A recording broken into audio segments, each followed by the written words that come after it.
Welcome to the video. I'm keeping this video short, sweet, and simple. In a Rubik's Cube, we have 3 types of pieces, colored with 6 colors. We have the middle square, which cannot technically move, the edges, which are comprised of 2 colors, and the third type of pieces that are the corners. With this knowledge, we can commence the solving of the cube. We start off with solving this cube by locating the white middle square, and we must make a plus symbol with the white edges. The red and orange must oppose each other, as well as the green and blue. To verify if it's aligned properly, check the middle squares of each side, and this is what we get. The only pieces we have left to complete the white sides are the corners. For this orange and green corner, we can do this simple algorithm to put it in its place. For example, if the corner is not placed right where it should be, we move this up to put it in the top line, then move it away from this section so we can put this area back down. We bring the corner back in and solve the white side. Here, we need to get the edges in these 4 places. We first find one of these edges, then we must have the edge that has the same colors like this, the same color on the same side. And now we move away this edge with one swipe away from the place we're gonna put it. The algorithm goes like this: up, left, down, right. Turn the face of the cube to the left, up, right, down. And the edge is now solved. If an edge is solved incorrectly, you can do the same algorithm to get it out, and then get it back in. Now that we solved the white sides and the 2 first lines, we continue with the top cross. And it's pretty simple. If you're left with one yellow spot in the middle, you can do the same for if we've got a line like this. For this, we do this algorithm here: down, then 1 cycle of up, right, down, left, and put this part back like this.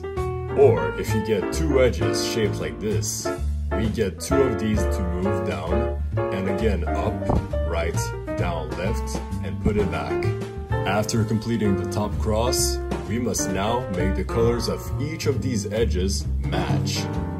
You can spin this around, it won't ruin anything. And if you see these 2 opposing colors as such, we just do the simple algorithm: up, right, down, right, up, right, right, and down.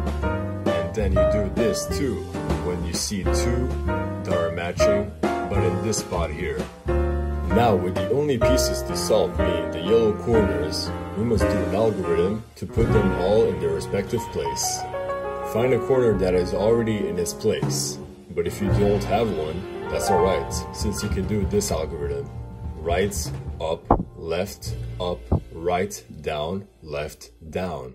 This algorithm changes the corners, and when the corners match with the 3 colors from the 3 sides they're surrounded by, we can finally turn them around with this algorithm: the infamous cycles of up, right, down, left. When you do this 6 times, you come back to the initial spot. It's easy and fun to do, and when you achieve this with ease, you'll understand how to move your fingers on the cube. We can move the bottom line like this so that we have the first corner here. And start these cycles until you see that the bottom right corner is well in place. Make sure to complete each cycle correctly before moving on to the next.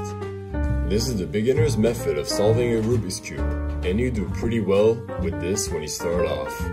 When I first discovered cubing in January 2022, I first took 3 minutes to complete, but then a month later, in February, I got quicker and did it in around 30 seconds. So now here's my quick try. Even after such a long time, I can still do it under a minute. I definitely impressed some people with this, but if you go over years of practice in this journey, you might be one of the top cubers. Now, the Rubik's Cube isn't the only cube of its kind. There's also the 2x2, which is just made from corners. If you understand the nature of corners and you know how to solve a 3x3, you can intuitively solve the 2x2. There's also the 4x4 cube, which takes a bit longer to solve, obviously. But that is it for today's tutorial. Hope you enjoyed it and stay tuned for more videos I'm going to post. Good day to you and see ya!